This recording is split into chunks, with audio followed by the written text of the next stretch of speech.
Let's break down the data with Bloomberg's Michael McKee. It's been a very busy morning, but the March data incorporates a little of what we've seen in tariffs, doesn't it? Well, the data are pretty much all about the tariffs today, but the numbers that we get for March on the PCE are good news. These are the droids that the market should be looking for instead of paying attention to the quarterly numbers that we got at 8:30. PCE price index for March comes in flat, 0.0, which pushes the year-over-year number down to 2.3% from 2.5%. Fed's target is 2%, so we're getting ever closer. The core also flat, which is a kind of a surprise. The year-over-year number there is 2.6%, down from 2.8%, actually down from 3% because the prior numbers were revised up, and the PCE headline was revised up to 2.7%. And that shows you that there are some revisions that we got to January and February that put us in line for what we got today, because the number we got today for the March numbers is very different from what we saw in the quarterly figures. Quarterly PCE up 3.7%, and the quarterly core up 3.5%. And that set off a lot of hand-wringing on Wall Street that perhaps is not justified.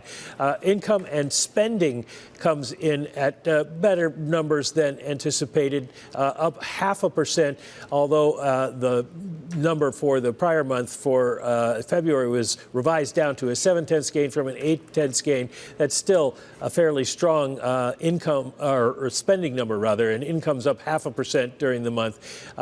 We're seeing some strength there. So consumers hanging in there. And I want to point out that in the GDP numbers, if you were Donald Trump, you wouldn't be waving this off as not my fault. You'd be pointing to the real final sales to domestic customers up 2.3%. Because of the distortions I mentioned. If you break it down, consumer spending was 1.8% during the quarter, better than expected.